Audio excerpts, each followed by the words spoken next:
In the dead of night, an armed drone slipped through an anti-air defense system and struck an American military outpost. The impact killed 2 American soldiers, left another missing, and injured several more. It was a direct, lethal strike on U.S. forces, rapidly accelerating a conflict that had been simmering for months. The target was the Muwafaq Salti Air Base, a remote facility located in Jordan's Sarqa province. This map of the Middle East shows exactly why a base in the Jordanian desert is so heavily prized. Jordan shares borders with Israel, Syria, Iraq, and Saudi Arabia. It is a massive geographic crossroads. The United States uses this exact location to anchor its operations across the region. They run sophisticated intelligence arrays, air logistics, and refueling routes directly out of Muwafaq Salti into places like Syria and Iraq to fight militant organizations. Tehran operates under a strict strategic logic. Any allied base providing intelligence or logistical support to the U.S. military is treated as a legitimate target. The death of American personnel at this crossroads forced a direct U.S. retaliation, shifting the conflict from isolated military skirmishes into a wider cycle of infrastructure strikes. The conflict has escalated into infrastructure warfare. The combatants are shifting their focus away from individual troop battalions and are instead dismantling the civil systems that keep entire countries alive. The American response demonstrated this tactic perfectly. The U.S. launched a massive wave of airstrikes, targeting Iranian military storage sites, command centers, and crucially, logistical infrastructure. This map zooms in on Iran's southern coast, highlighting the Hormozgan province. It sits directly above the Strait of Hormuz, a critical shipping bottleneck. The U.S. strikes deliberately leveled the bridges and roads connecting the mainland to coastal ports like Bandar Abbas. These deepwater ports require an immense web of industrial infrastructure to operate. When you sever those transport lines, military logistics fail. Fuel transport stops. Heavy weaponry cannot reach the coast.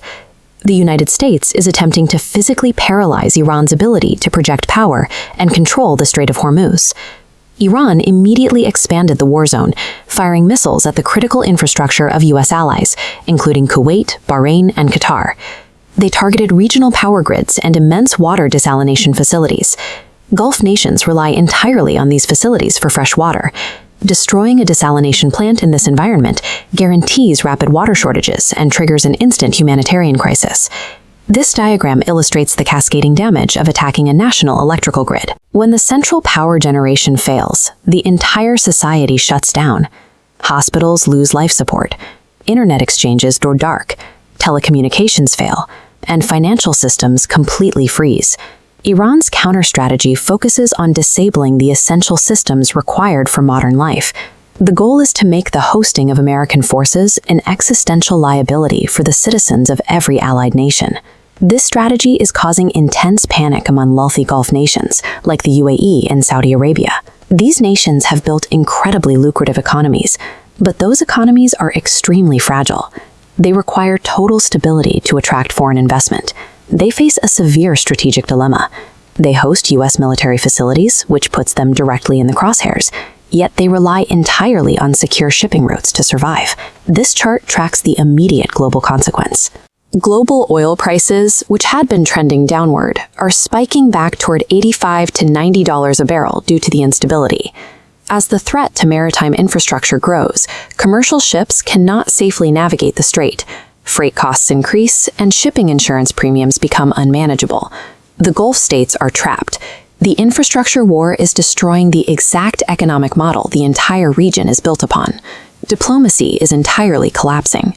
Iran has formally suspended its 60-day Memorandum of Understanding with the U.S., stating that Washington broke all of its commitments. This breakdown in diplomacy is matched by an aggressive domestic messaging campaign demanding blood for blood.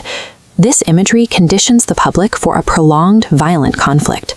There is no domestic preparation for de-escalation. Militaries are mobilizing, and heavily armed patrol boats are patrolling the most important trade routes on Earth.